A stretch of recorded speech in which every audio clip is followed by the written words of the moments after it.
അപ്പോൾ നമ്മൾ ഇനി ഇപ്പോൾ സെല്ലറിനെ എപ്പോൾ ചൂസ് ചെയ്യാന്നുള്ളത് നോക്കി. സെക്ഷൻ 55, 56, 60, 61.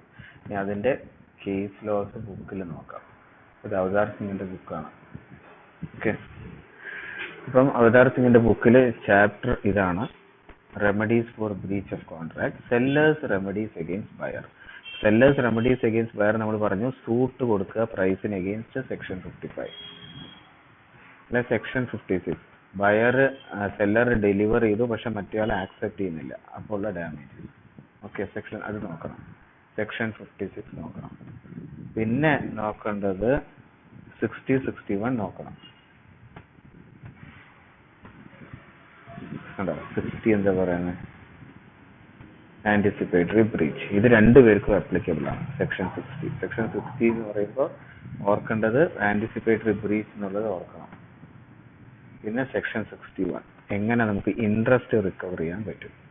ഓക്കെ, ഇത്രയും നോക്കിക്കഴിഞ്ഞ് കഴിഞ്ഞാൽ ആ സെല്ലറിന് ഏതൊക്കെ രീതി സ്യൂ ചെയ്യാന്നുള്ളത് മനസ്സിലാവും. ഓക്കെ, അപ്പോൾ നമുക്ക് ആദ്യം ഇത് നോക്കാം, സൂട്ട് ഫോർ പ്രൈസ്. അപ്പോൾ നമ്മൾ നേരത്തെ പറഞ്ഞു, ഇവിടെ സെല്ലറിന് കുറച്ച് റെമഡീസ്, അതായത് 45 to 54 സെക്ഷൻ, അതിൻ്റെ അകത്ത് പറഞ്ഞത് സെല്ലറിന് കുറച്ച് റെമഡീസ് ഉണ്ട് against the goods. Against the goods ആണ് 45 to 54 പറയുന്നത്. ഇതിനെയാണ് റിയൽ റെമഡീസ് എന്ന് പറഞ്ഞത്. ഓക്കെ, വെറുതെ അങ്ങനെ ഒരു ടെർമിനോളജി കൊടുക്കുന്നേ ഉള്ളൂ, ചില ഓതേഴ്സ് അങ്ങനെ യൂസ് ചെയ്യുന്നുണ്ട്. സെല്ലർ അതേമാതിരി തന്നെ ചില റെമഡീസ് എൻജോയ് ചെയ്യുന്നുണ്ട് എഗെയിൻസ്റ്റ് ദ ബയർ പേഴ്സണലി. ഇത് ഇമ്പോർട്ടൻ്റ് ആണ്, ഇതൊരു പേഴ്സണൽ റൈറ്റ് ആണ് അയാൾക്കുള്ളത്. അപ്പോൾ അയാൾ ആ ബയറിന് എഗെയിൻസ്റ്റ് പേഴ്സണലി എടുക്കുന്ന റെമഡീസ് ആണ്. അതുകൊണ്ട് ഇതിനെ ഈ 55 to 61 വരുന്നതിന് പേഴ്സണൽ റെമഡീസ് എന്നും പറയാറുണ്ട് എഗെയിൻസ്റ്റ് ദ ബയർ. ഓക്കെ, അപ്പോൾ ആദ്യത്തെ സെക്ഷൻ 55 ഒന്ന് നോക്കുക. സെക്ഷൻ 55 നോക്കുമ്പോൾ ഇത് വായിക്കുന്നില്ല, കാരണം ഇത് കഴിഞ്ഞിട്ട് നമ്മൾ ഓൾറെഡി ആ സെക്ഷൻ 55 അതേമാതിരി റീപ്രൊഡ്യൂസ് ചെയ്യാണ് ചെയ്തിരിക്കുന്നത്. എന്താ പറഞ്ഞിരിക്കുന്നത്, property in the goods pass ചെയ്ത് കഴിഞ്ഞാൽ buyer is bound to pay the price. അത് ചെയ്തില്ല എന്നുണ്ടെങ്കിൽ സ്യൂ ചെയ്യാം, സൂട്ട് കൊടുക്കാം. ഇനി if he does not pay in terms of the contract, seller may sue. ഇനി if the contract stipulates on a certain day, ഒരു സർട്ടൻ ഡേ പറയുകയാണെന്നുണ്ടെങ്കിൽ, അതായത് ഇത് രണ്ടെണ്ണം കൂടെ ക്ലബ് ചെയ്തിരിക്കുക, subsection 2 subsection 1. Certain day irrespective of the delivery, passing, buyer neglect ചെയ്യണമെന്നുണ്ടെങ്കിൽ സെല്ലറിന് sue ചെയ്യാൻ പറ്റും. അപ്പോൾ അത് സെക്ഷൻ 55ന്റെ 2 സബ്സെക്ഷൻസും ആദ്യം അങ്ങോട്ട് റീപ്രൊഡ്യൂസ് ചെയ്യാം, എന്നിട്ടൊരു കേസ് ലോ. ഇപ്പൊ ഇവിടെ കേസ് ലോ വരുന്നത്, ഇവിടെയാണ് കേസ് ലോ വരുന്നത്. ഈ ഒരു കേസ് ലോ എന്താണെന്ന് വെച്ച് കഴിഞ്ഞാൽ, ഈ കേസ് ലോന്റെ പേര് ഇതാണ്, പ്രീതി എ ലോത്കിത്താർ വേഴ്സസ് ഓസ്പീഷ്യോ Rodrigues trading. Okay, AIR 2012 Bombay, ഒരു ലേറ്റസ്റ്റ് കേസാണ്. പ്രീതി വേഴ്സസ് ഓസ്പീഷ്യോ. അതിലെന്താ ഉണ്ടായത്, ഒരു അഗ്രിമെന്റ്, ഒരു കമ്പ്യൂട്ടർ പർച്ചേസ് ചെയ്യാനുള്ള ഒരു അഗ്രിമെന്റ്. ബയർ അഡ്വാൻസ് കൊടുത്തു, കുറച്ച് അഡ്വാൻസ് കൊടുത്തു. കുറച്ച് കഴിഞ്ഞപ്പോൾ കമ്പ്യൂട്ടറിനെല്ലാം കൂടി പൈസ കുറഞ്ഞു. അപ്പോൾ അയാൾ ആ ബാലൻസ് പേ ചെയ്യുന്നില്ല, ബാലൻസ് എമൗണ്ട്. എന്താ അയാൾ പറയുന്നത്, കമ്പ്യൂട്ടറിന്റെ പ്രൈസസ് ആർ ഫോളൻ, കമ്പ്യൂട്ടറിന്റെ പ്രൈസ് ഒക്കെ കുറഞ്ഞു, എല്ലാം താണുപോയി. And therefore he was ready to pay, അതുകൊണ്ട് ഞാൻ റെഡ്യൂസ്ഡ് പ്രൈസേ തരുള്ളൂ. ഒരു അഗ്രിമെന്റ് സൈൻ ചെയ്തു. അഗ്രിമെന്റ് സൈൻ ചെയ്തിട്ട് അയാൾ അഡ്വാൻസും കൊടുത്തു കമ്പ്യൂട്ടർ മേടിക്കാനുള്ള. കുറച്ച് കഴിഞ്ഞപ്പോൾ കമ്പ്യൂട്ടറിന്റെ പൈസ എല്ലാം ഇടിച്ചു. അപ്പോൾ അയാൾ പൈസ കൊടുക്കുന്നില്ല, balance. He refuses to pay the balance amount. എന്നിട്ട് അയാൾ പറയുന്നത് വെച്ച് കഴിഞ്ഞാൽ, കമ്പ്യൂട്ടറിന്റെ പ്രൈസ് ഒക്കെ താണിരിക്കുന്ന, എനിക്ക് നിങ്ങൾ റെഡ്യൂസ്ഡ് വാല്യൂ തരണം. ഇയാൾ പൈസ കൊടുക്കുന്നില്ല ബാക്കി. അങ്ങനെ കോടതി ഇവിടെ ബയർ കോർട്ടിൽ പോയി, സെല്ലർ കോടതി പോയി, കാരണം അയാൾക്ക് പൈസ കിട്ടുന്നില്ല. അപ്പൊ seller become an unpaid seller under section 45. ഇതാണ് കോർട്ട് പറഞ്ഞത്. അതായത് സെല്ലറിന്റെ അടുത്ത് താൻ ഇരിക്കുകയാണ്, കമ്പ്യൂട്ടർ എല്ലാം സെല്ലറിന്റെ അടുത്ത് ഇരിക്കുകയാണ്, മറ്റേ അഡ്വാൻസ് തന്നു, ബാക്കി പൈസ തരുന്നില്ല. അപ്പൊ സെക്ഷൻ 45 ഒരു ഡെഫിനിഷൻ പറഞ്ഞിട്ടുണ്ട് അൺപെയ്ഡ് സെല്ലറിന്റെ. കോർട്ട് പറഞ്ഞു, ഈ കമ്പ്യൂട്ടർ ഷോപ്പുകാരൻ ഇപ്പൊ ഒരു അൺപെയ്ഡ് സെല്ലറിന്റെ, സെക്ഷൻ 45 പറഞ്ഞ അൺപെയ്ഡ് സെല്ലറിന്റെ അവസ്ഥയിലാണ് ഇപ്പോൾ നിൽക്കുന്നത്. അപ്പൊ അൺപെയ്ഡ് സെല്ലറിന് കുറെ റൈറ്റ്സ് ഉണ്ട്, സെക്ഷൻ 46 പറയാനല്ല. റൈറ്റ് ഓഫ് ലീൻ എക്സസൈസ് ചെയ്യുന്ന മാതിരി എടുക്കുക, ആൾക്ക് സാധനം അവിടെ ഇരിക്കുന്നു, പൈസ തരുന്നില്ല. And therefore entitled to recover the balance of the agreed amount. he was to make delivery after payment. അതാണ് കോടതി പറഞ്ഞത്. അപ്പം സെല്ലറിന് അവിടെ എൻടൈറ്റിൽമെന്റ് ഉണ്ട്. എന്തിനുള്ള എൻടൈറ്റിൽമെന്റ് ഉണ്ട്? To recover the balance of the agreed amount. Balance agreed amount recover ചെയ്യാനുള്ള entitlement ഉണ്ട്. മാത്രമല്ല പേയ്മെന്റ് കഴിഞ്ഞു കഴിഞ്ഞാൽ ഇയാൾ ഡെലിവറി ചെയ്യുകയും വേണം. ഈ സെല്ലർ കമ്പ്യൂട്ടർ മറ്റേയാൾക്ക് കൊടുക്കുകയും വേണം. ഈ ഒരു കേസിലോ എഴുതുക സൂട്ട് ഫോർ പ്രൈസ്. ഓക്കെ. പ്രീതി വേഴ്സസ് ഓസ്പീഷ്യോ റോഡ്രിഗസ് ട്രേഡിംഗ് എന്ന് എഴുതിയാൽ മതി. അല്ലെങ്കിൽ നിങ്ങൾക്ക് അതൊന്നും ഓർമ്മ കിട്ടിയില്ല എന്നുണ്ടെങ്കിലും in A case of computer sale എന്ന് എഴുതിയാൽ മതി. In A case of computer sale അത്ര എഴുതിയാലും കുഴപ്പമില്ല. എന്നാലും കുഴപ്പം. പക്ഷെ കാര്യം മനസ്സിലാക്കിയിരിക്കുക. ഇതൊക്കെ നമ്മൾ സ്ഥിരമായിട്ട് നമ്മൾ കാണുന്നതല്ല. നമ്മൾ കമ്പ്യൂട്ടറിന് ഓർഡർ കൊടുക്കുന്നു, മാസമായിട്ട് കൊടുത്തിട്ടുണ്ടാവും. പെട്ടെന്ന് എന്തെങ്കിലും കാര്യം വന്ന് ഇതിന്റെ കമ്പ്യൂട്ടറിന്റെ വാല്യൂ ഒന്ന് ഇടിഞ്ഞു പോയി. അപ്പോൾ അയാൾ പൈസ തരാതിരിക്കാൻ കൊടുക്കാൻ പറ്റില്ല. കമ്പ്യൂട്ടറിന് പ്രൈസ് ഇടിഞ്ഞു എന്ന് പറഞ്ഞിട്ട് അയാൾ പഴയ അഗ്രിമെന്റ് പ്രകാരം തന്നെ അയാൾ കൊടുക്കുള്ളൂ. കൊടുക്കാതിരുന്ന സെല്ലർ കോടതി പോയി കഴിഞ്ഞ് കഴിഞ്ഞാൽ കോടതിയിൽ നിന്ന് ഡിഗ്രി വരും. ബാക്കി പൈസ കൊടുക്കാനും ഇയാൾക്ക് റിക്കവർ ചെയ്യാനുള്ള എൻടൈറ്റിൽമെന്റ് ഉണ്ടെന്ന് പറഞ്ഞ് ഡിഗ്രി വരും. ഡിഗ്രി എക്സിക്യൂട്ട് ചെയ്യേണ്ടി വരും. അപ്പോൾ ഈ പൈസ അപ്പുറത്തേക്ക് കൊടുത്തു കഴിയുമ്പോൾ സെല്ലറിന് കമ്പ്യൂട്ടർ ഡെലിവറി ചെയ്യേണ്ടി വരും. അതാണ് സെക്ഷൻ 55. അത് കഴിഞ്ഞു. ഇനി damages for non acceptance. Section 56. Section 56 പറയുന്നത് സെല്ലർ ഗുഡ്സ് ഡെലിവർ ചെയ്തിരിക്കുകയാണ്, പക്ഷെ മറ്റേയാൾ ആക്സെപ്റ്റ് ചെയ്യുന്നില്ല. Damages for non acceptance. അപ്പം അതിനുള്ള ഡാമേജസ് എന്തൊക്കെയാണെന്നുള്ളത്. അപ്പം ഇവിടെ ആദ്യം മനസ്സിലാക്കേണ്ടത് ഈ ഡാമേജസ് എങ്ങനെ ക്ലെയിം ചെയ്യുന്നു എന്നുള്ളത് വളരെ ട്രിക്കി ആയിട്ടുള്ള ഒരു സംഭവം. ഇതിന് എങ്ങനെയാണ് ഡാമേജസ് എന്നുള്ളത് ഇപ്പൊ ഇന്ത്യൻ കോൺട്രാക്ട് ആക്ട് 1 പഠിക്കണം. അപ്പോഴേ ഡാമേജസ് എങ്ങനെ ക്ലെയിം ചെയ്യാന്ന് പറയാൻ പറ്റുള്ളൂ. Section 73, section 74 of Indian contract act 1872 കുറെ കാര്യങ്ങൾ, കുറെ ഇല്ലസ്ട്രേഷൻസ് പോലെ, എത്ര ഇല്ലസ്ട്രേഷൻസ് ഉണ്ടെന്നറിയാം. ഐ തിങ്ക് അബൌട്ട് 25 ഇല്ലസ്ട്രേഷൻസിലൂടെ ആ ആക്ടിൽ പറഞ്ഞിട്ടുണ്ട് എങ്ങനെയാണ് ഡാമേജസ് ക്ലെയിം ചെയ്യേണ്ടതെന്നുള്ളത്. അപ്പോൾ അതാണ് ഇവിടെ എഴുതിയിരിക്കുന്നത്. Damages are assessed in accordance with the principles laid down in section 73 and 74 of Indian contract act. അത് അതിൽ പറയുന്നുണ്ട് general principles. 1 to 75 of Indian contract act എന്ന് പറയുന്നത് ജനറൽ പ്രിൻസിപ്പിൾസ്. അത് എല്ലാത്തിനും അപ്ലിക്കബിൾ ആണ്. Contract of indemnity, guarantee, payment, pledge, agency partner, എന്തിനാണെങ്കിലും അത് അപ്ലിക്കബിൾ ആണ്. എങ്ങനെ ഡാമേജസ് കാൽക്കുലേറ്റ് ചെയ്യണം എന്നുള്ളത് ഇതിന് അപ്ലിക്കബിൾ ആണ്. ഇപ്പൊ സെയിൽ ഓഫ് ഗുഡ്സിൽ വരെ പറയുന്നുണ്ടല്ലോ, അതിൽ വ്യക്തമായിട്ട് പറഞ്ഞിട്ടില്ല എന്നുണ്ടെങ്കിൽ അവിടെ നിന്നുള്ളത് ഇങ്ങോട്ടേക്ക് വരുമെന്ന് തുടക്കത്തിൽ പറയുന്നുണ്ട്. അപ്പോൾ ഇനി വേർ ദ ബയർ, ഇത് ആക്ട് കോപ്പി ചെയ്തിരിക്കുന്ന മറ്റേ wrongfully neglects to pay for the goods, the seller may sue him for the damages. അതായത് ബയർ റിഫ്യൂസ് ചെയ്യാണ്. അത് ടു പേ എന്ന് മാത്രമല്ല, ഇത് തെറ്റിക്കരുത്, തെറ്റാണത്. കംപ്ലീറ്റ് ആയിട്ട് എഴുതണം. പേ മാത്രമല്ല, ആക്ടിൽ പറയുന്നത് ആക്സെപ്റ്റൻസ് എന്ന് പറയുന്നുണ്ട്. അതവിടെ മിസ് ചെയ്തിരിക്കുന്നു. അത് കണ്ടോ, റിഫ്യൂസസ് ടു ആക്സെപ്റ്റ്, ആ ഇമ്പോർട്ടൻ്റ് ആയിട്ടുള്ള വേർഡ് അയാൾ മിസ് ചെയ്തു. റിഫ്യൂസ്, അതാണ് പറഞ്ഞത്. നിങ്ങളെ ടെക്സ്റ്റ് ആക്ട് നിന്ന് എടുക്കണം. അവതാർ സിംഗിന്റെ ബുക്ക് ആണെങ്കിലും അയാൾ മിസ് ചെയ്തിരിക്കുന്നു കേട്ടോ. റിഫ്യൂസ്ഡ്, ആക്സെപ്റ്റ് ആൻഡ് പേ എന്നുള്ളത് ആക്സെപ്റ്റൻസ് ആണ് ഇത് പ്രശ്നം. നോൺ ആക്സെപ്റ്റൻസിലാണ് കിടക്കുന്നത്. ആക്സെപ്റ്റ് എന്നുള്ള വേർഡ് മിസ് ചെയ്യരുത്. Refuse to accept and pay for the good, the seller may sue him for damages for non acceptance. Okay. അപ്പം എന്നിട്ട് എഴുതുക, ഡാമേജസ് അസസ് ചെയ്യുന്നത് സെക്ഷൻ 33, 34 പ്രകാരമാണ്. Where the goods have a ready.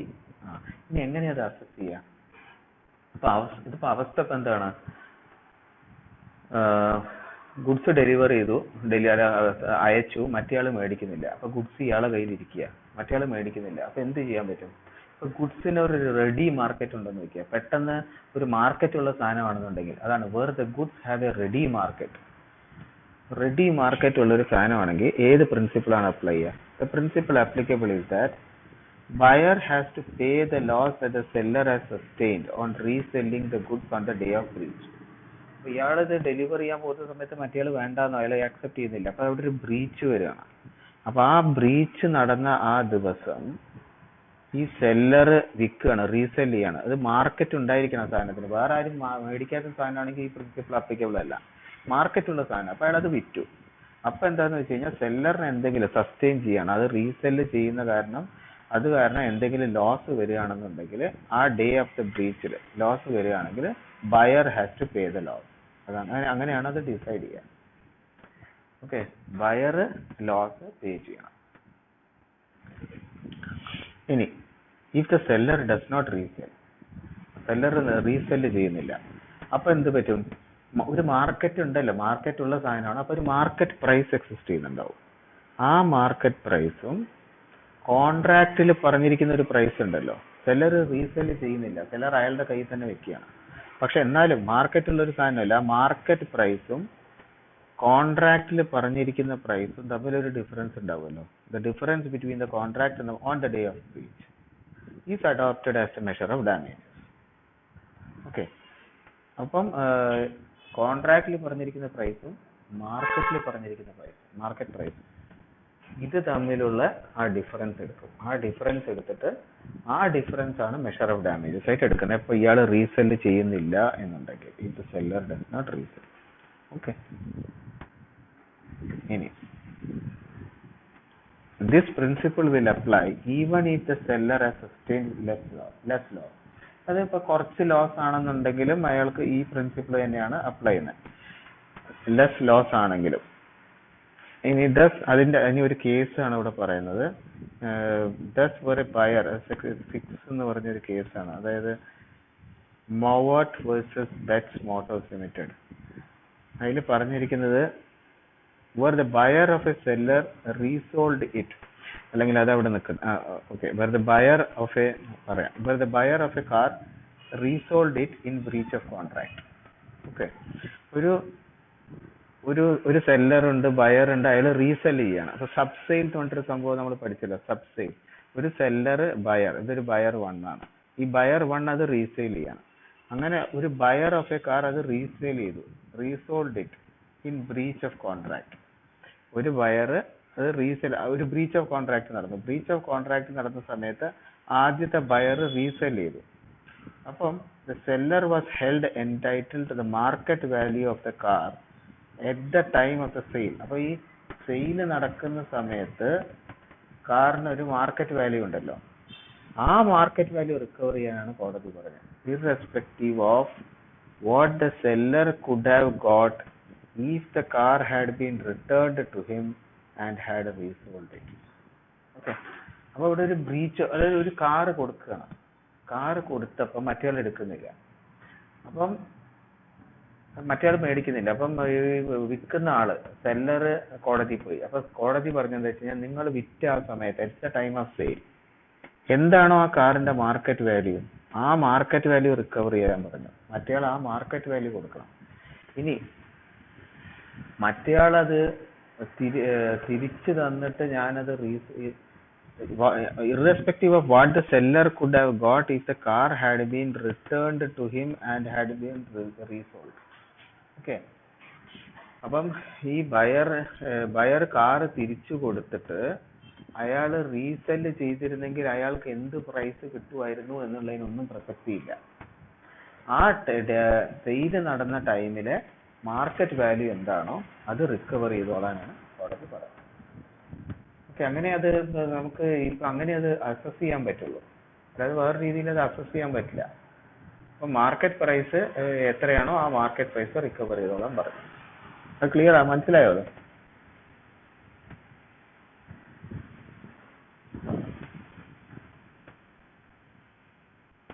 അത് അതെ recover ചെയ്യാന്നാണ് പറഞ്ഞത്. അല്ലാതെ അത് തിരിച്ചു വന്നിട്ട് അത് റീസെല് ചെയ്തിട്ടുണ്ടായിരുന്നു എങ്കിൽ അയാൾക്ക് എന്ത് കിട്ടുമായിരുന്നു, അതൊന്നും ഇവിടെ പ്രസക്തിയുള്ള കാര്യമല്ല. ആ മറ്റേയാള് ബ്രീച്ച് ചെയ്തു, മറ്റേയാള് buyer of a car resell ചെയ്യാണ്, resold it in breach of contract. അപ്പം അയാള് റീസെല് ചെയ്യുന്ന സമയത്ത് എന്ത് മാർക്കറ്റ് വാല്യൂ ആണോ ഉള്ളത് അത് റിക്കവർ ചെയ്യാനാണ് ഈ സെല്ലറിന്റെ അടുത്ത് പറഞ്ഞത്. അയാള് irrespective of what the seller could have got if the car had been returned to him and resold it. അതാണ് പറഞ്ഞത്. ഇയാൾ ഈ ബയർ അത് റീസെൽ ചെയ്തു. Okay, buyer of a car resold it where the buyer of a car resold it, അയാളത് resell ചെയ്തു. അപ്പം അവിടെ ഒരു ബ്രീച്ച്, അങ്ങനത്തെ ഒരു കേസിൽ ബ്രീച്ച് ഓഫ് കോൺട്രാക്ട് വരികയാണെന്നുണ്ടെങ്കിൽ ഈ സെല്ലറിന് എന്തിനുള്ള എൻടൈറ്റിൽമെന്റ് ഉണ്ടെന്നാണ് പറയുന്നത്. അയാൾ ആ സെല്ല് ചെയ്ത സമയത്ത് എന്ത് മാർക്കറ്റ് വാല്യൂ ഉണ്ടോ ആ മാർക്കറ്റ് വാല്യൂ ആണ് റിക്കവർ ചെയ്യാൻ പറ്റുക. അല്ലാതെ ഇയാൾ ഇവിടുന്ന് ഇത് തിരിച്ചു കൊടുത്ത് കാർ ഇവിടെ തിരിച്ചു വന്നു എന്നിട്ട് ആ കാർ റീസെല് ചെയ്തിരുന്നു എങ്കിൽ അതാണ് could have got if the car had been returned to him and he had resold it. ഈ കാർ തിരിച്ചു വന്ന് അയാൾ അത് വിറ്റിട്ടുണ്ടായിരുന്നെങ്കിൽ അയാൾക്ക് എന്ത് പൈസ കിട്ടുമായിരുന്നു? അതൊക്കെ ചിലപ്പോൾ ആ സമയത്ത് ആ കാറിന്റെ മാർക്കറ്റ് വാല്യൂ പോയിട്ടുണ്ടാവുമായിരിക്കും. എന്തെങ്കിലും കാരണവശാൽ അയാൾക്ക് അത്രയും പൈസ കിട്ടാൻ സാധ്യത ഉണ്ടാവില്ലായിരിക്കും. ദാറ്റ് ഈസ് ഇർറെസ്പെക്റ്റീവ് എന്നാണ് കോടതി പറഞ്ഞത്. അത് സെല്ലർ സെയിൽ ചെയ്ത സമയത്ത് മാർക്കറ്റ് പ്രൈസ് എന്താണോ അത് കൊടുക്കണം. അതാണ് വിധി വന്നത്. ഇനി അത് ഒരു കാര്യം. ഇനി നമ്മൾ നോക്കേണ്ടത്, നമ്മൾ ഇതിങ്ങനെ ഇവിടെ ഒരു കേസിലുണ്ട്, നമ്മൾ അങ്ങനെ കുറെ വായിച്ചു പോയിട്ട് കാര്യമില്ല. നമുക്ക് ഇനി ഒരു കേസും കൂടെ നോക്കാം. ആ ഒരു കേസും കൂടെ നോക്കിയിട്ട് ഇത് വൈൻഡ് അപ്പ് ചെയ്യാം. ഇവിടെ പറഞ്ഞിരിക്കുന്നത് എല്ലാം വളരെ സിമ്പിൾ ആണ്, പക്ഷെ വേണമെന്നുണ്ടെങ്കിൽ ഒന്ന് ഓടിച്ച് നോക്കാന്ന് മാത്രം. ചിലപ്പോൾ ഇത് ഇൻസ്റ്റാൾമെന്റ്സ് ആയിട്ടായിരിക്കും ഗുഡ്സ് ഡെലിവറി ചെയ്യേണ്ടത്. അങ്ങനത്തെ കേസിൽ buyer refuses to accept one, അതായത് ഇപ്പം ഫസ്റ്റ് ലോട്ട് 1, ലോട്ട് 2, ലോട്ട് 3, ലോട്ട് 4 അങ്ങനെ ഇൻസ്റ്റാൾമെന്റ് ആയിട്ട് ഗുഡ്സ് പോകാം. അപ്പോൾ buyer refuses to accept one or other of, ചിലപ്പോൾ ഏതെങ്കിലും 2 ലോട്ട് ആക്സെപ്റ്റ് ചെയ്യുന്നില്ലായിരിക്കും. അപ്പൊ difference in prices is to be record on the day at. അപ്പൊ ഈ ലോട്ട് അയാൾ എടുക്കുന്നില്ല, ഈ ലോട്ടും എടുക്കുന്നില്ല, അപ്പൊ ആ ദിവസം നോക്കണം. അപ്പൊ ഡിഫറൻസ് ഇൻ പ്രൈസസ്, അപ്പം ഇയാളുടെ ഈ ലോട്ട് എടുക്കുന്നില്ലല്ലോ, അന്നത്തെ കോൺട്രാക്ട് പ്രൈസും മാർക്കറ്റ് പ്രൈസും തമ്മിലുള്ള ഡിഫറൻസ് ആ ഡേറ്റിന് the difference in prices is to be reckoned എന്ന് അങ്ങനെ കണക്കാക്കണം on the day that a particular installment was to be delivered. Okay, അതിനുള്ള ഒരു കേസിലുമാണ് ഇതിവിടെ. ഒരു മിലിറ്ററി അതോറിറ്റീസ് കുറെ കോട്ട് എന്ന് പറഞ്ഞു കഴിഞ്ഞാൽ മറ്റേ കിടക്കുന്ന ആ കോട്ടിന്റെ സപ്ലൈസ് മിലിറ്ററി അതോറിറ്റീസ് എടുക്കാൻ റിഫ്യൂസ് ചെയ്തു. അപ്പൊ ആ ബ്രീച്ച് ഓഫ് കോൺട്രാക്റ്റിൽ ജമ്മു ആൻഡ് കാശ്മീർ ഹൈക്കോടതി പറഞ്ഞത് ഓരോ കോട്ടിനും 4 രൂപ വെച്ചിട്ട് കോടതി അലൗ ചെയ്തു ഡാമേജസ്. എന്താണ് ആ 4 രൂപ? Being the profit which the seller would have earned under the contract of supply. ഇപ്പൊ സെല്ലർ മിലിറ്ററി അതോറിറ്റീസിന് ഒരു കോട്ട് കൊടുത്തു, കോട്ട് ഇവർ എടുക്കുന്നില്ല. അപ്പൊ എന്ത് പറ്റി? ആ കോട്ട് ഈ സെല്ലർ വിറ്റിട്ടുണ്ടായിരുന്നു എങ്കിൽ അയാൾക്ക് 4 രൂപ പ്രോഫിറ്റ് കിട്ടുമായിരുന്നു. ഓക്കെ, അതായത് ആ കോൺട്രാക്റ്റിൽ അയാൾക്ക് വിറ്റ് പോയിട്ടുണ്ടായിരുന്നെങ്കിൽ 4 രൂപ പ്രോഫിറ്റ് കിട്ടുമായിരുന്നു. ₹4 per quart to as being the profit which the supplier would have earned under his contract of supply. അതായത് ആ 4 രൂപ വെച്ച് ഓരോ 100 കോട്ടാണ് ഓർഡർ ചെയ്തത്, ഓരോ കോട്ടിനും അയാൾക്ക് 4 രൂപ ലാഭം ഉണ്ടാവുമായിരുന്നു അവരത് എടുത്തിട്ടുണ്ടായിരുന്നുവെങ്കിൽ, ഈ മിലിറ്ററി അതോറിറ്റീസ് ആക്സെപ്റ്റ് ചെയ്തിട്ടുണ്ടായിരുന്നുവെങ്കിൽ. അവരത് ആക്സെപ്റ്റ് ചെയ്തില്ല. അപ്പൊ ആ ഗുഡ്സ് മുഴുവൻ തിരിച്ചു വന്നു, കോട്ട് മുഴുവൻ തിരിച്ചു വന്നു. കോടതി പറഞ്ഞു അവർക്ക് നഷ്ടം ഉണ്ടായിട്ടുണ്ട് ഇതിൻ്റെ അകത്ത്. ഓരോ കോട്ടിനും 4 രൂപ വെച്ച്, അങ്ങനെ 100 കോട്ടിന് 400 രൂപ കൊടുക്കാൻ പറഞ്ഞു.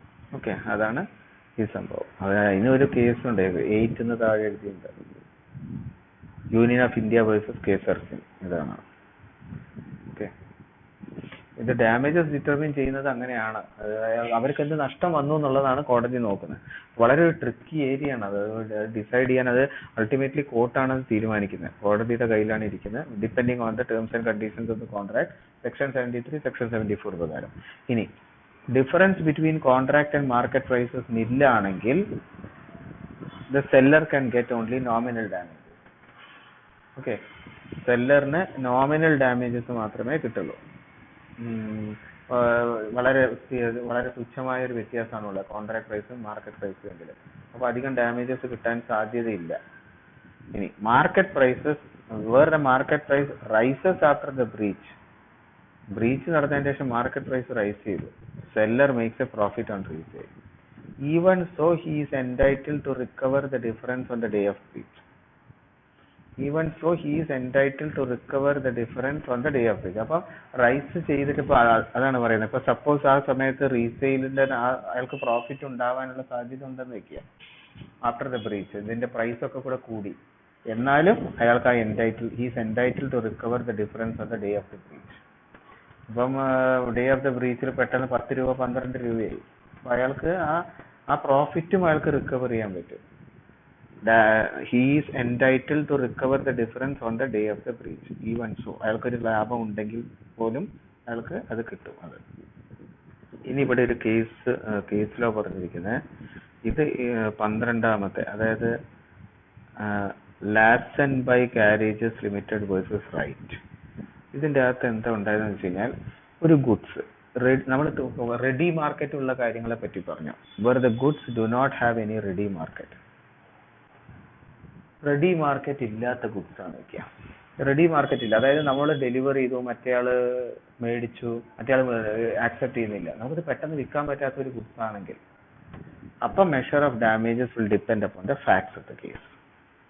അപ്പോൾ കോടതി depending upon the facts and circumstances of the case നോക്കണം. ഇവിടെ എന്താ ഉണ്ടായത്? ഒരു Vanguard motor car of which there was no shortage was contracted to be sold. അതായത് അങ്ങനെ പെട്ടെന്നൊന്നും വിറ്റ് പോകുന്ന സാധനം, ഇഷ്ടംപോലെ അവൈലബിൾ ആണ്, ഷോർട്ടേജ് ഇല്ലാത്തൊരു സാധനമാണ് ഒരു വാൻഗാർഡ് മോട്ടോർ കാർ. ഒരു കോൺട്രാക്ട് എഴുതി വിൽക്കാൻ വേണ്ടി. Buyer afterwards refusing to take it. Buyer എടുക്കുന്നില്ല. Seller was allowed to recover the profit which he would have earned on the sale of that piece. അതായത് ബയറിനെ സെല്ലറിനെ അനുവദിച്ചു എന്തുമാത്രം പ്രോഫിറ്റ് അയാൾക്ക് റിക്കവർ ചെയ്യാൻ പറ്റുമോ, ആ സാധനം വിറ്റ് പോയിട്ടുണ്ടായിരുന്നു എങ്കിൽ എന്തുമാത്രം പ്രോഫിറ്റ് അയാൾക്ക് കിട്ടുമായിരുന്നു അത് റിക്കവർ ചെയ്യാൻ സെല്ലറിനെ അനുവദിച്ചു. A second-hand car dealer purchased a used car for, ഇത് സംഭവം ഇതൊരു കേസാണ്, അപ്പം അത് വിറ്റ് പോകുന്നില്ല, അതിനൊരു പ്രൈസ് ഉണ്ടാവുമല്ലോ, അതിന് ആ പ്രൈസിൽ അത് വിറ്റ് പോയിട്ടുണ്ടായിരുന്നു, എന്തുമാത്രം പ്രോഫിറ്റ് അയാൾക്ക് ഉണ്ടായിരുന്നോ, seller was allowed to recover the profit on the sale of that piece. അപ്പൊ ഇതിന് റെഡി മാർക്കറ്റ് ഇല്ലാത്തൊരു സാധനം ആയതുകൊണ്ട് അയാൾ ഇത് രണ്ടുപേരും തമ്മിൽ ഒരു കോൺട്രാക്ട് ഉണ്ട്. ആ കോൺട്രാക്റ്റിൽ മറ്റേയാൾ അത് ആക്സെപ്റ്റ് ചെയ്യുന്നില്ല. ആക്സെപ്റ്റ് ചെയ്തിട്ടുണ്ടായിരുന്നു എന്നുണ്ടായിരുന്നെങ്കിൽ അയാൾക്ക് എന്തുമാത്രം പ്രോഫിറ്റ് കിട്ടുമായിരുന്നുവോ ആ പ്രോഫിറ്റ് റിക്കവർ ചെയ്യാൻ സെല്ലറിന് എൻടൈറ്റിൽമെന്റ് ഉണ്ട് എന്നുള്ളതാണ് പറഞ്ഞിരിക്കുന്നത്. He would have earned on the sale of that piece. Okay, ഇനി അടുത്തത് വേറെ കേസാണ്. ഒരു സെക്കൻഡ് ഹാൻഡ് കാർ ഡീലർ ഒരു യൂസ്ഡ് കാർ, വാല്യൂ നോക്കണം, 1325 പർച്ചേസ് ചെയ്തു. അയാൾ 1325 പൗണ്ടിനാണ് അയാൾ പർച്ചേസ് ചെയ്തത്, ഒരു സെക്കൻഡ് ഹാൻഡ് കാർ ഡീലർ. എന്നിട്ട് അയാളത് വേറൊരാൾക്ക് വിൽക്കാൻ, resell the same car to the defendant for 1670. Okay, ഇതൊക്കെ റെഡി മാർക്കറ്റ് ഇല്ലാത്ത കാര്യത്തെ പറ്റിയാണ് പറയുന്നത്. അപ്പോൾ ഫാക്ട്സ് ഓഫ് ദ കേസിന് ഡിപ്പെൻഡ് ചെയ്യുന്നതാണ് പറയുന്നത്. 1325 അയാൾ മേടിച്ചു, അയാൾ ഒരു കോൺട്രാക്ട് സൈൻ ചെയ്തു 1670 വിൽക്കാൻ, റീസെൽ ചെയ്യാൻ he agreed to resell. Okay, പക്ഷെ ഡിഫൻഡന്റ് എടുക്കുന്നില്ല. കോൺട്രാക്ട് ഒക്കെ സൈൻ ചെയ്തു, അഗ്രി ചെയ്തു, ഡിഫൻഡന്റ് എടുക്കുന്നില്ല. അപ്പോൾ അവിടെ ബ്രീച്ച് വന്നു. ഇനി ഡീലർ എന്ത് ചെയ്തു? Sold it to another buyer. ഇയാൾ ഇത് വേറൊരാൾക്ക് വിറ്റു. എത്രയ്ക്ക്? 1770. ലാഭം ഉണ്ടായല്ലോ അയാൾക്ക്. അപ്പൊ ഇവിടെ അയാൾക്ക് എത്ര ലാഭം ഉണ്ടായിരുന്നെന്ന് വെച്ച് കഴിഞ്ഞാൽ 345 ആണ്. 345 പൗണ്ടാണ്. 1325 നിന്ന് 1325 അയാൾ മേടിച്ചു, മറ്റേയാൾ മേടിച്ചിരുന്നുവെങ്കിൽ 1670 പൗണ്ട്സ് കിട്ടുമായിരുന്നു. അയാൾ തിരിച്ചയച്ചു. അപ്പൊ അയാളിത് വിറ്റു, വേറൊരാൾക്ക് വിറ്റത് ഇത്ര പൈസക്കാണ്. ഓക്കെ, അപ്പൊ എന്തുണ്ടായി? എന്നിട്ടും ഇയാൾ കോടതിയിൽ പോയി, എനിക്ക് ഈ ഡാമേജസ് വേണം. അയാൾ എന്താ പറഞ്ഞറിയാം? എനിക്ക് ഈ 345 പൗണ്ട് വേണമെന്ന് പറഞ്ഞ അയാൾ കോടതിയിൽ പോയി. അപ്പം കോടതി എന്താ പറഞ്ഞത്? And even so, അങ്ങനെയാണെങ്കിൽ കൂടെ brought an action against the defendant to recover 345. അയാൾ പറയുന്നത് എന്താ വെച്ച് കഴിഞ്ഞാൽ, ഞാൻ 1325 പൗണ്ടിന് മേടിച്ചാണ്, മറ്റേയാൾ അത് മേടിച്ചിട്ടുണ്ടായിരുന്നെങ്കിൽ 1670 അത് മേടിക്കുമായിരുന്നു. അങ്ങനെ ആയിരുന്നെങ്കിൽ എനിക്ക് 345 പൗണ്ട് ലാഭം ഉണ്ടാകുമായിരുന്നു. അതുകൊണ്ട് എനിക്ക് ആ ഡാമേജസ് അയാൾ തരണം. അയാൾ അത് മേടിച്ചില്ല, അയാൾ കോൺട്രാക്ട് ബ്രീച്ച് ചെയ്തു. പക്ഷെ ഇയാൾ എന്ത് ചെയ്തു? അയാൾ ബ്രീച്ച് ചെയ്തതുകൊണ്ട് ഇയാൾ ഇത് വേറൊരാൾക്ക് വിറ്റു. ആ വിറ്റത് 1770 പൗണ്ടിനാണ് വിറ്റത്. അപ്പൊ 1770 പൗണ്ടിന് വിറ്റ സമയത്ത് ഇയാൾക്ക് അതിനേക്കാൾ കൂടുതൽ ലാഭം ഉണ്ടായില്ല. എന്നിട്ടുമാണ് അയാൾ റിക്കവർ ചെയ്യാൻ ചോദിച്ചത്. Being the difference between his purchase price and the resale price to the defendant. Okay, അയാളുടെ പർച്ചേസ് പ്രൈസും മറ്റേ റീസെയിൽ പ്രൈസും തമ്മിലുള്ള ഡിഫറൻസ് ആണ് 345. അവിടെ കോർട്ട് എന്ത് പറഞ്ഞു? Court of appeal. അത് താഴത്തു നിന്ന് ഡിസിഷൻ വന്ന് പിന്നെ അപ്പീൽ പോയി. Agreed that in principle the plaintiffs were so entitled. Okay, ശ്രദ്ധിച്ച് വായിക്കുക. ഇൻ പ്രിൻസിപ്പിൾ പ്രകാരം പ്ലെയിന്റിഫ്സിന് എൻടൈറ്റിൽമെന്റ് ഉണ്ട്. but since as a matter of fact they had suffered no loss, അവർക്ക് നഷ്ടമൊന്നും വരാത്തത് കൊണ്ട് they were entitled to no compensation. ആ compensation ഒന്നും കൊടുത്തില്ല. ഓക്കെ, ഇതിന്റെ മുകളിൽ നമ്മളൊരു കാര്യം പറഞ്ഞു. വെൻ ദ മാർക്കറ്റ് പ്രൈസ്, ഇവിടെ കണ്ടോ,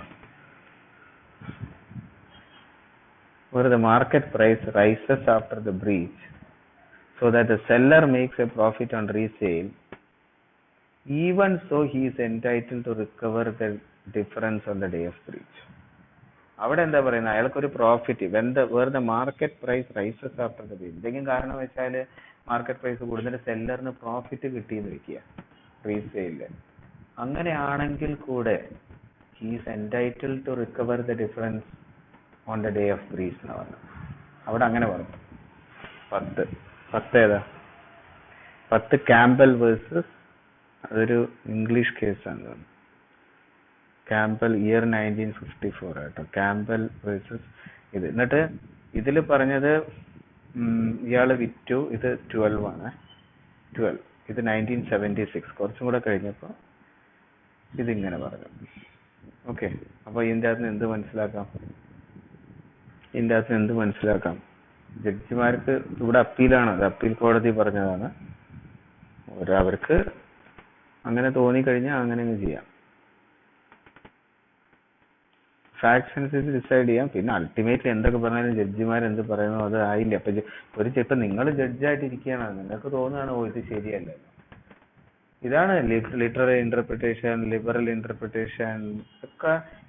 ഇവിടെ അയാൾ പറയുന്നത് ഇൻ പ്രിൻസിപ്പിൾ എനിക്ക് നിയമപ്രകാരം നോക്കുകയാണെന്നുണ്ടെങ്കിൽ പ്ലെയിന്റിഫിന് വേണ്ടേ, പ്രസിഡന്റും കിടക്കുന്നില്ലേ, ആ പ്രസിഡന്റിനെ മാറ്റിയിട്ടാണ് ഇവിടെ കൊടുക്കുന്നത് അല്ലേ. അതല്ല, ഈ വക്കീൽമാർക്ക് നമ്മൾ എത്ര വലിയ വക്കീലാണെങ്കിലും നമ്മൾ പൈസ കൊടുക്കും, നമ്മൾ കക്ഷികൾ പൈസ കൊടുക്കും വക്കീൽമാർക്ക്. ഇതെല്ലാം കഴിഞ്ഞിട്ട് ഇവർ ചോദിക്കുന്ന പൈസ ഇങ്ങനെ എടുത്ത് കൊടുക്കണം. ഇവർ വൺസ് ഈ കോടതി കയറേണ്ടി വന്നു കഴിഞ്ഞാൽ വക്കീലായിട്ട് കോടതി കയറുന്നതിന് കുഴപ്പമില്ല. പക്ഷെ നമ്മളൊരു സൂട്ട് ഫയൽ ചെയ്യുക, അല്ലെങ്കിൽ നമ്മുടെ എന്തെങ്കിലും സ്വത്ത് തർക്കമോ അല്ലെങ്കിൽ ഡിവോഴ്സ് മാറ്ററോ അഡോപ്ഷനോ മെയിൻ്റെനൻസോ ആയിട്ട് കോടതി കയറുക എന്ന് പറഞ്ഞാൽ ഇത്രയും വൃത്തികെട്ട ഒരു പരിപാടി പറയില്ല. പറ്റുമെങ്കിൽ ആ ഭാഗത്തേക്ക് പോകാതിരിക്കുക. കാരണം വെച്ചാൽ വക്കീൽമാർ ഇങ്ങനെ പൈസ ചോദിക്കുക, ആ പൈസ ഇങ്ങനെ എടുത്തു കൊടുക്കേണ്ടി വരും. ഇതെല്ലാം കഴിഞ്ഞിട്ട് വക്കീലിനോട് ചോദിക്കുക, വക്കീലെ എൻ്റെ കേസ് ജയിക്കാനുള്ള സാധ്യത എന്താ, അയാൾ എന്താ പറയാന്നറിയാം? അതൊക്കെ ജഡ്ജിയല്ലേ തീരുമാനിക്കുന്നത്. അല്ലാതെ ഒരിക്കലും ഒരു വക്കീല് പറയില്ല എൻ്റെ ഭാഗത്ത് സത്യമുണ്ട്, ഇതേ ജയിക്കൂ. അവര് പറയുമായിരിക്കും, കോൺഫിഡൻസ് ബൂസ്റ്റ് ചെയ്യാൻ വേണ്ടി പറയുമായിരിക്കും. പക്ഷെ അവർക്കറിയാം അൾട്ടിമേറ്റ്ലി അത് ജഡ്ജ് ഡിസൈഡ് ചെയ്യുന്ന. ജഡ്ജിന് തോന്നുകയാണോ ഇൻ പ്രിൻസിപ്പിൾ ഇത് അങ്ങനെയൊക്കെയാണ്. സുപ്രീം കോടതി ജഡ്ജാണ്, എന്താ ചെയ്യുക, വായിന്ന് വീണ് കഴിഞ്ഞാൽ അത് 141 പ്രകാരം ഇന്ത്യയുടെ നിയമമായി പോയി അത് 141. നിങ്ങൾക്ക് അറിയില്ല, ഈ ശബരിമല കേസിൽ അറ്റോർണി ജനറൽ അങ്ങനെ വാദിച്ചിട്ടുണ്ട്. വേണുഗോപാൽ പറഞ്ഞെന്താ വെച്ച് കഴിഞ്ഞാല് കേസ് ഡിസൈഡ് ചെയ്യുമ്പോൾ കുറച്ച് ശ്രദ്ധിക്കണം, അവിടെ ആൾക്കാർ ചിലപ്പോൾ പെട്ടെന്ന് ആകെ ഇതാവും. സുപ്രീം കോടതി ജഡ്ജസിന്റെ അത്രയും പവറുള്ള ജഡ്ജസ് വേറെ ഈ ഭൂമിയിൽ എവിടെയില്ല എന്നാണ് അറ്റോർണി ജനറൽ പറഞ്ഞത്. വേണുഗോപാലായിരുന്നു അന്നത്തെ, പാലക്കാടാണ് അയാൾ പറഞ്ഞത്. അവരുടെ വായിന് എന്തെങ്കിലും വീണ് കഴിഞ്ഞാൽ അത് നാട്ടിലെ നിയമമായി. അപ്പൊ അവര് പറയാണ്, ഒരു സുപ്രീം കോടതി ജഡ്ജി പറയാണ് ഇൻ പ്രിൻസിപ്പിൾ പ്ലെയിന്റീവ്സ് എൻറ്റൈറ്റിൽഡ് ഒക്കെയാണ്, പക്ഷെ എനിക്ക് തോന്നുകയാണ് അവർക്ക് ലോസ് ഒന്നും സഫർ ചെയ്തിട്ടില്ല, അതുകൊണ്ട് കോമ്പൻസേഷൻ കൊടുക്കാൻ പറ്റില്ല. അപ്പൊ അതൊക്കെ പ്രസിഡന്റായി മാറിയത്. അത് രാജ്യത്തെ എല്ലാ ആൾക്കാരും എല്ലാ കോടതിയിലുള്ളവരും അവർ ബന്ധിതനായി, they are bound by that. ആ doctrine of stare decisis precedents വന്നു. അപ്പൊ അവർ എന്തെങ്കിലും പറയുമ്പോൾ ശ്രദ്ധിക്കണം. അപ്പൊ അതേ കസേരയിൽ ഇരിക്കുന്ന വേറൊരു ജഡ്ജിയാണ് ചിലപ്പോൾ ആൾക്ക് ഇങ്ങനെ തോന്നാം, ഇത് ആസ് പെർ പ്രിൻസിപ്പിൾ ഇത് നിങ്ങൾക്ക് കോമ്പൻസേഷൻ വരാൻ പറ്റില്ലല്ലോ, കാരണം അയാൾക്ക് പ്രോഫിറ്റ് കിട്ടുമെങ്കിൽ അയാൾക്ക് കൊടുക്കണം. കാരണം വെച്ചാൽ നിങ്ങൾ കോൺട്രാക്ട് ബ്രീച്ച് ചെയ്തുകൊണ്ടല്ലേ അയാൾക്ക് ആ പ്രോഫിറ്റ് തന്നെ. മാർക്കറ്റിൽ ഇങ്ങനെ ഒരു ഫ്ലക്ച്വേഷൻ വന്നതിന് എന്ത് ചെയ്യാനാ, അയാൾ ഫോർച്ചുനേറ്റ് ആണ്. It all depends. ജഡ്ജിമാർക്ക് എന്ത് വേണേൽ പറയാം, അവർ പറഞ്ഞു കഴിഞ്ഞാൽ അത് നിയമമാണ്. പ്രത്യേകിച്ച് ഹയർ കോർട്സിലെ, ലോവർ കോർട്സിലെന്ന് പറഞ്ഞു കഴിഞ്ഞാൽ ഈ 34 പേര് ജഡ്ജസ് എന്ന് പറയുന്ന അവരുടെ പവർ ചില്ലറയൊന്നും അല്ല, ഭയങ്കര പവർഫുൾ ആണ് അവര്.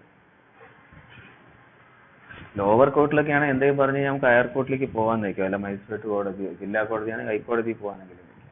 പക്ഷെ ഹൈക്കോടതിയും കോർട്ട് ഓഫ് റെക്കോർഡാണ്. അപ്പൊ ഇതൊക്കെ ഒരു എന്താ പറയാ, അപ്പൊ അങ്ങനെ പറയും ലിറ്ററൽ ഇന്റർപ്രിട്ടേഷൻ ആണ്. ചിലവർ പറയും അത് നമ്മൾ ലിറ്ററലി ഇന്റർപ്രിറ്റ് ചെയ്യരുത്. വേറൊരു സംഭവം ഉണ്ട്, അതൊക്കെ നമ്മൾ ഇന്റർപ്രിട്ടേഷൻ ഓഫ് സ്റ്റാറ്റ്യൂട്ട്സ് പഠിക്കും, ലോജിക്കൽ ഇന്റർപ്രിട്ടേഷൻ.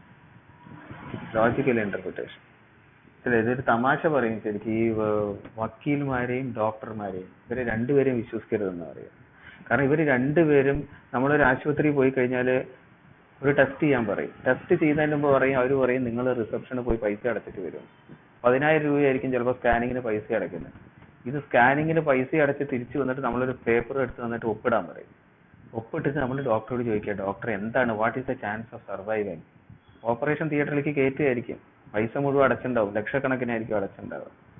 ഒപ്പിട്ട് കൊടുത്തിട്ടുണ്ട്, എന്തെങ്കിലും അകത്തുനിന്ന് എന്തെങ്കിലും പറ്റി കഴിഞ്ഞാൽ നമ്മൾ ഡോക്ടർക്ക് ഉത്തരവാദിത്വം ഇല്ലാന്ന് നമ്മൾ കൺസെന്റ് എഴുതി കൊടുക്കേണ്ടാവും. What is the chance of survival എന്ന് ചോദിച്ചാൽ ഡോക്ടർ എന്താ പറയാന്നറിയാം? എല്ലാം ദൈവത്തിന്റെ കയ്യിലാന്ന് പറയും. വക്കീൽമാരുടെ അടുത്ത് ചോദിച്ചാൽ അവർ പറയും ജഡ്ജിമാരുടെ കയ്യിലാണ്. അതൊരു തമാശയാണ്. It all depends on the judge. അതൊരു സത്യമാണത്, ഇത് തമാശയല്ല. കാരണം എന്താ വെച്ച് കഴിഞ്ഞാല് ജഡ്ജിമാർക്ക് തോന്നുകയാണ്, അങ്ങനെ തോന്നിക്കഴിഞ്ഞാൽ അവരങ്ങ് പറയും. അത് സുപ്രീം കോർട്ടിലെ ജഡ്ജസ് ആണെന്നുണ്ടെങ്കിൽ അത് നാട്ടിലെ നിയമമാവും. അപ്പൊ അവരുടെ മുകളിൽ അത്രയും റെസ്പോൺസിബിലിറ്റി ഉണ്ടെന്നുള്ളതാണ് അവർ മനസ്സിലാക്കേണ്ടത്. അവരെന്തെങ്കിലും ഡൽഹിയിലെ ഒരു AC റൂമിലിരുന്ന് എന്തെങ്കിലുമൊക്കെ പറയുമ്പോൾ അതിന്റെ ആ ഒരു എഫക്റ്റ് എന്ന് പറയുന്നത് ഇന്ത്യയിലെ ഓരോ വില്ലേജസിലേക്ക് വരെ ഇറങ്ങിച്ചെല്ലുകയാണ്. അത്രയ്ക്ക് റെസ്പോൺസിബിലിറ്റി ഉള്ള ജോലിയാണത് എന്നുള്ളതാണ് അതിന്റെ ആ ഒരു സിഗ്നിഫിക്കൻസ്. ആർട്ടിക്കിൾ 141 സിഗ്നിഫിക്കൻസ് അതാണ്. ഓക്കെ, ഇനി വെറുതെ ബയർ അത് കഴിഞ്ഞ് ഇനി വെറുതെ buyer refuse to take delivery and no ready evidence was. Okay, ഇപ്പൊ ഇവിടെ ബയർ ഡെലിവറി എടുക്കുന്നില്ല and no ready evidence was available of the market price. ഇപ്പൊ ഇവിടെ ബയർ ഡെലിവറി എടുക്കുന്നില്ല, പക്ഷെ ഒരു മാർക്കറ്റ് പ്രൈസിന്റെ എവിഡൻസ് ഒന്നും ഇല്ല എന്നുണ്ടെങ്കിൽ it was held that seller was entitled to have the damages. സെല്ലറിന് എന്തിലുള്ള എൻറ്റൈറ്റ്മെന്റ് ഉണ്ടാവും? Based on the difference between the price at which the seller was able to resell the good. അപ്പൊ അതൊക്കെ ഒരു എന്താ പറയാ, അതൊക്കെ ഒരു അപ്പത്തെ ഒരു നോക്കിയിട്ട് മാർക്കറ്റ് പ്രൈസിന് എവിഡൻസ് ഒന്നുമില്ല. അപ്പൊ കോൺട്രാക്ട് പ്രൈസും സെല്ലറിന് ആ സമയത്ത് റീസെല് ചെയ്യാൻ പറ്റാവുന്ന ഒരു പ്രൈസും അത് തമ്മിലുള്ള ഡിഫറൻസ്, അതൊക്കെ അപ്പൊ അങ്ങ് ആർഗ്യൂ ചെയ്യും. എന്തെങ്കിലുമൊക്കെ കാണിച്ചിട്ട് അതൊന്ന് ആർഗ്യൂ ചെയ്തിട്ട് അത് ഡാമേജസ് ഡിറ്റർമിൻ ചെയ്യും. ഡാമേജസ് ഡിറ്റർമിൻ ചെയ്യാൻ ഭയങ്കര ബുദ്ധിമുട്ടാണത്, എസ്പെഷ്യലി മാർക്കറ്റ് ഇല്ലാത്ത ഗുഡ്സ്. ഇതിന് ഒരു എവിഡൻസ് ഇല്ല, മാർക്കറ്റ് പ്രൈസ് ഒന്നും ഇല്ല എന്നുണ്ടെങ്കിൽ ഡാമേജസ് ഡിറ്റർമിൻ ചെയ്യാന്ന് പറയുന്നത് കോർട്ടിന്റെ ഡിസ്ക്രിപ്ഷനിൽ വരുന്ന ഒരു കാര്യമാണ്. ഇനി ഇതിന്റെ അത് സൂട്ട് അഗെയിൻസ്റ്റ് കാരിയർ. ഇതിപ്പോ നമ്മളൊരു ഗുഡ്സ് അയക്കുകയാണ്, ആ കാരിയർ ഇപ്പൊ ഒരു റെയിൽവേയിൽ അയച്ചു അല്ലെങ്കിൽ വേറെ എന്തിലെങ്കിലും അയച്ചു, അത് നഷ്ടപ്പെട്ടു പോയി. അപ്പൊ കാരിയറിന് അഗെയിൻസ്റ്റ് സൂട്ട് കൊടുക്കാം. അപ്പൊ വേറെ the carrier lost the seller's goods. ഇയാൾ ഈ സെല്ലറിന്റെ ഗുഡ്സ് ഇയാൾ എവിടെയോ കൊണ്ട് കളഞ്ഞു. Before he could realise the price. Price കിട്ടിയതുമില്ല. അപ്പൊ എന്ത് പറ്റും? The seller was allowed to recover the price of the sale. സെല്ലറിന് ഈ പ്രൈസ് ഓഫ് സെയിൽ റിക്കവർ ചെയ്യാൻ പറ്റും, and not merely the replacement value. അങ്ങനെ നമ്മുടെ ലോറിയിൽ ഒരു സാധനം കയറ്റി അയച്ചു, അത് പോയി കഴിഞ്ഞു കഴിഞ്ഞാല് കാരിയറിന്റെ അടുത്ത് പോയി കഴിഞ്ഞാൽ സെല്ലറിന് അതിന്റെ റീപ്ലേസ്മെന്റ് വാല്യൂ ഒന്നും അല്ല, അത് അങ്ങനെയല്ല, അയാൾക്ക് ശരിക്കും ആ പ്രൈസ് തന്നെ, ആ പ്രൈസ് ഓഫ് സെയിൽ കംപ്ലീറ്റ് ആയിട്ട് റിക്കവർ ചെയ്യാൻ പറ്റും. ഓക്കെ, അപ്പൊ അത്രയാണ് ഈ രണ്ട് സംഭവം സെക്ഷൻ 55-ഉം 56-ഉം പറഞ്ഞിരിക്കുന്നത്. 55-ഉം 56-ഉം പറഞ്ഞിരിക്കുന്നത്. ഓക്കെ, ഇനി നമുക്ക് ഈ സെല്ലറിന്റെ തന്നെ റൈറ്റ്സ് 60-61ലേക്ക് പോവാം, കാരണം അത് രണ്ടുപേർക്കും അപ്ലിക്കബിൾ ആണല്ലോ. 60-61 പറഞ്ഞിരിക്കുന്നത് 60 നമ്മൾ വായിച്ചാണ് നേരത്തെ. അതായത് ഇവിടെ ബയർ കോൺട്രാക്ട് റെപ്യൂഡിയേറ്റ് ചെയ്യണം, ഡേറ്റ് ഓഫ് ഡെലിവറി ഉണ്ടല്ലോ, ഇവിടെയാണ് ആ രണ്ട് കണ്ടീഷൻസ് വരുന്നത്. ഇതാണ് ഡേറ്റ് ഓഫ് ഡെലിവറി എന്ന് വെക്കുക. ഇവിടെയാണ് ഡേറ്റ് ഓഫ് ഡെലിവറി. പക്ഷെ ഇയാൾ ഇവിടെ ബ്രീച്ച് ചെയ്തെങ്കിൽ രണ്ട് ഓപ്ഷൻസ് ഉള്ളൂ. നിങ്ങൾ ഇവിടെ വരെ സബ്സിസ്റ്റ് ചെയ്യുക, എന്നിട്ട് ഇവിടെ കേസ് കൊടുക്കുക, അല്ലെങ്കിൽ ഇവിടെ തന്നെ he has to treat it as rescind, contract rescind ആണെന്ന് ട്രീറ്റ് ചെയ്തിട്ട് ഇവിടെ തന്നെ സ്യൂ ചെയ്യുക ഫോർ ഡാമേജസ് ഓഫ് ബ്രീച്ച്. ഇത് നമ്മൾ ആ ആക്ടിൽ വായിച്ചു, അത് ഇവിടെ ഡീറ്റെയിൽ ആയിട്ട് എഴുതിയിട്ടില്ല, അത് നിങ്ങൾക്ക് എഴുതാം. ഈ ബുക്കിൽ എഴുതിയിരിക്കുന്ന ഒരു കേസാണ് പറഞ്ഞിരിക്കുന്നത്. അതിന്റെ ഇത് കുറച്ച് ഇമ്പോർട്ടൻ്റ് ആയിട്ട് ഇത് എഴുതിക്കൊണ്ടോ. ഇവിടെയാണ് ആ ലോ ലേ ഡൗൺ ചെയ്യുന്നത്. ലോ ഏത് കേസിലാണ്? Rochester versus De Latour. ഇതിൽ ഒരു ലോ ലേ ഡൗൺ ചെയ്തു. Section 60 deals with the effects of repudiation of contract before the due date. അതിലെ നിയമം എന്താ പറഞ്ഞത്? According to the section, if a party, the section reproduce ചെയ്തിരിക്കുക, before the date of delivery the other party has a choice between two courses. രണ്ട് choices ഉണ്ട്. He may immediately accept the breach, immediate ആയിട്ട് ആ breach accept ചെയ്യുക contract, and bring an action for damage. Okay, നിങ്ങളത് breach ചെയ്തു, നിങ്ങൾ repudiate ചെയ്തു, ഞങ്ങൾ ബ്രീച്ച് ആക്സെപ്റ്റ് ചെയ്യുന്നു, ആ ബ്രീച്ച് ആക്സെപ്റ്റ് ചെയ്യുക, കേസ് കൊടുക്കുക, bring an action for damages. അല്ലെങ്കിൽ വേറെ ഓപ്ഷൻ എന്താ, he may wait till the date of delivery.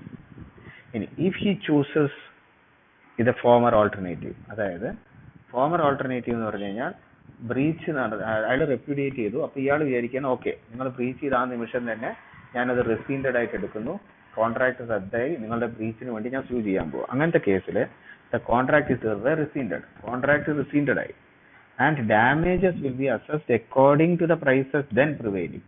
അപ്പം ഈ ഡേറ്റിന് പ്രിവെയിൽ ചെയ്യുന്ന പ്രൈസസ് വെച്ചിട്ടായിരിക്കും ഡാമേജസ് അസസ് ചെയ്യുന്നത്.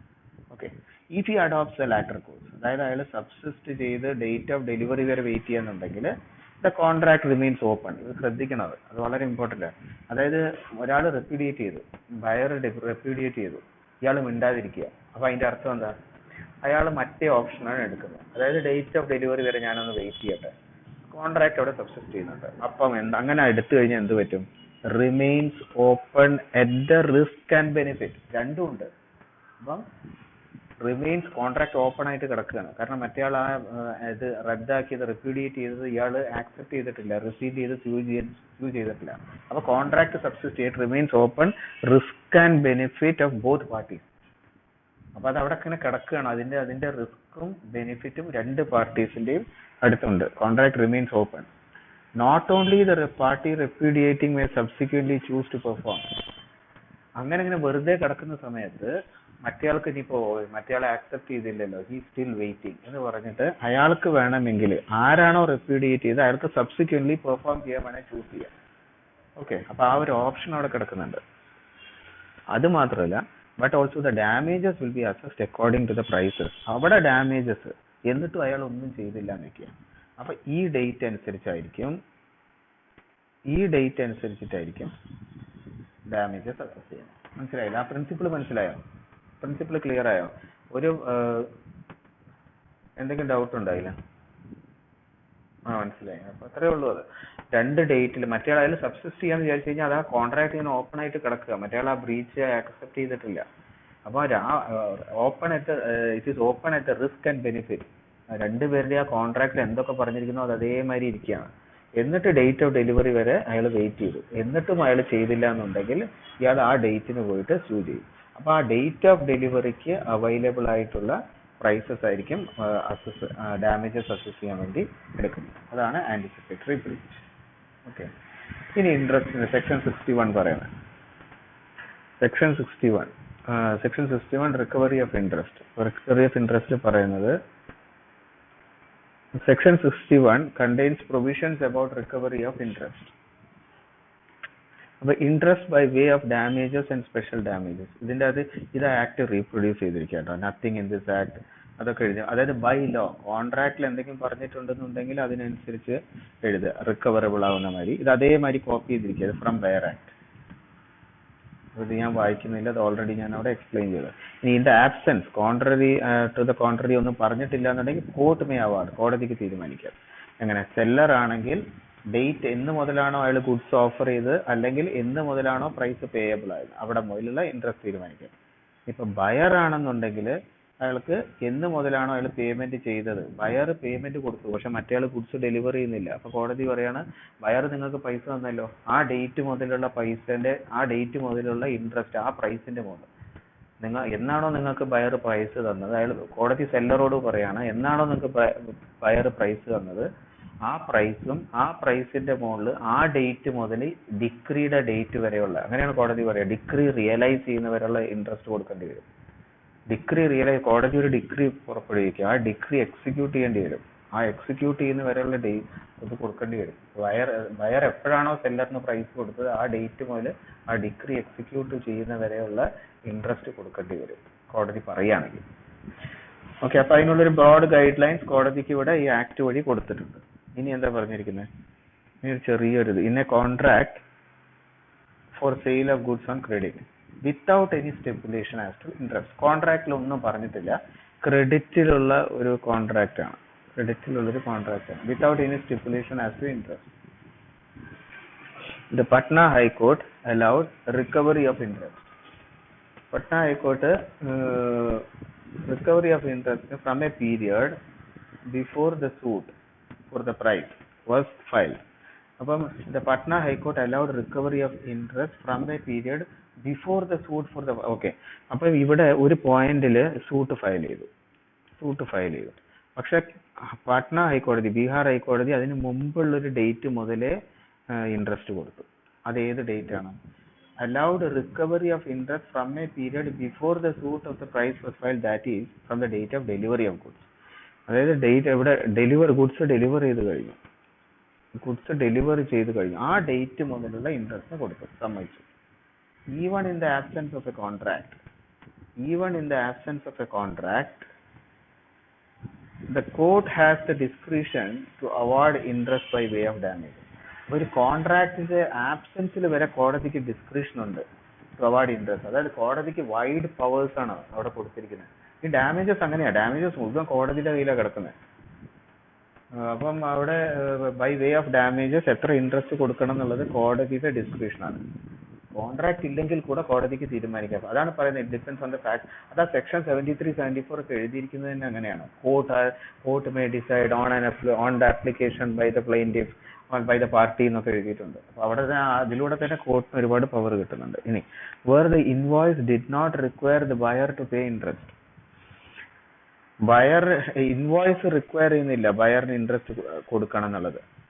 Even if there was delayed payment, invoice പറയാണ് ഡിലേഡ് പേയ്മെന്റ് ഉണ്ടെങ്കിൽ കൂടെ ഇൻവോയ്സ് റിക്വയർ ചെയ്യുന്നില്ല ബയർക്ക് ഇൻട്രസ്റ്റ് കൊടുക്കണമെന്ന്. And also there was no agreement, parties തമ്മിൽ ഒരു അഗ്രിമെന്റും ഇല്ല. ഇറ്റ് വാസ് ഹെൽഡ് ദാറ്റ്, അങ്ങനത്തെ ഒരു കേസ്, അതായത് ഒരു കേസിൽ ഇൻവോയ്സ് പറയുന്നില്ല, ഡിലേ വന്നിട്ടുണ്ടെങ്കിൽ ഇൻട്രസ്റ്റ് കൊടുക്കണമെന്ന് പറയുന്നില്ല, ഒരു അഗ്രിമെന്റും ഇല്ല. അപ്പൊ സൈലന്റ് ആണ്. Invoice did not require the buyer to pay interest even if there was, കൊടുക്കണ്ടെന്ന് പറയുന്നില്ല, പക്ഷെ ആവശ്യപ്പെടുന്നില്ല ഇതിൻ്റെ അകത്ത് എത്ര ഇൻട്രസ്റ്റ് കൊടുക്കണമെന്ന് പറയുന്നില്ല, ഒരു അഗ്രിമെന്റും ഇല്ല. ആ സമയത്ത് ആവശ്യപ്പെട്ടത് എന്താണെന്നറിയോ? 18% on the export of export duty, 18% ആവശ്യപ്പെട്ടു. എക്സ്പോർട്ട് ഡ്യൂട്ടിയുടെ amount on the till the date of the suit, on the amount of export duty till the date of the suit was not justified. Okay. പക്ഷേ interest could be claimed at 6% provided a demand was made. അപ്പോൾ അവിടെ 6%-നാണ് ആ കോടതി പറഞ്ഞത് interest could be 6% claim ചെയ്യാൻ പറ്റും. അതായത് ഈ 18% എക്സോർബിറ്റന്റ്ലി ആയി, അത് ഒരുപാടായി, ഒന്നും പറഞ്ഞിട്ടില്ല എന്ന് പറഞ്ഞപ്പോൾ അവർ ആവശ്യപ്പെട്ടത് it was held that the award of interest at 18% till was not justified. Justifiable അല്ല എന്ന് പറഞ്ഞു കോടതി. ഒന്നും പറയാത്തത് കൊണ്ട് നിങ്ങൾ ആവശ്യപ്പെടുന്ന 18% is not justified എന്ന് കോടതി ഹെൽഡ് ചെയ്തു. അത്രയൊന്നും ഇൻട്രസ്റ്റ് അവാർഡ് ചെയ്യാൻ പറ്റില്ല. അവർ സമ്മതിച്ചത് എത്രയാ? അവർ സമ്മതിച്ചത് at 6%, ഇൻട്രസ്റ്റ് 6% വെച്ച് ക്ലെയിം ചെയ്യാം, provided a demand was made. ഒരു ഡിമാൻഡ് ആവശ്യപ്പെട്ടിട്ടുണ്ടെങ്കിൽ if you make a demand at 6% it can be allowed എന്നുള്ളത് പറഞ്ഞു. ഓക്കെ, അപ്പൊ ഇത്രയാണ് എന്ത് സെല്ലറിന് സ്യൂ ചെയ്യാനുള്ള റൈറ്റ്സ്. ഓക്കെ, സെല്ലറിന് സ്യൂ ചെയ്യാനുള്ള റൈറ്റ്സ് ഇത്രയാണ്. ഇനി നമ്മൾക്ക് 3 സെക്ഷൻസ് ഇതിൻ്റെ ഇടയ്ക്ക് കിടക്കുന്നുണ്ട്. അത് ബയറിന്റെ ആണ്. ഇനി ബയറിന് വരുന്ന റൈറ്റ്സ് ആണ്. ബയറിന് വരുന്ന റൈറ്റ്സ് എന്ന് പറയുന്നത് എന്താ? അതാണ് 57. ഇനി നമുക്ക് ഡിസ്കസ് ചെയ്യേണ്ട 57, 58, 59 ആണ്. അതാണ് ബയറിന്റെ റൈറ്റ്സ് വരുന്നത്. ബയറിന്റെ റൈറ്റ്സ് എന്തൊക്കെയായിരുന്നു? നമ്മളൊന്ന് ഓടിച്ച് പറയുകയാണെങ്കിൽ ബയറിന്റെ റൈറ്റ്സ് പറയുന്നത് ഒന്ന് ഡാമേജ് ഫോർ നോൺ ഡെലിവറി, അതായത് നോൺ ഡെലിവറി, ഡെലിവർ ചെയ്യുന്നില്ല, സെല്ലർ ഗുഡ്സ് പൈസയൊക്കെ കൊടുത്തു, അയാൾ ഡെലിവർ ചെയ്യുന്നില്ല, അപ്പം ബയറിന് കോടതിക്ക് പോവാം. പിന്നെന്ന് പറഞ്ഞാൽ സ്പെസിഫിക് പെർഫോമൻസ്. ബയറിന് പറയാം എനിക്ക് ഡാമേജസ് ഒന്നും പോരാ, അയാൾ ആ സ്പെസിഫിക്കലി ആ കോൺട്രാക്ട് തന്നെ പെർഫോം ചെയ്യണം. പിന്നെ ഇപ്പൊ സെല്ലർ വാറണ്ടി ബ്രീച്ച് ചെയ്യാന്നുണ്ടെങ്കിൽ ബയറിനുള്ള റെമഡീസ്. ഇത് 3 നമുക്ക് അടുത്തതിൽ നോക്കാം.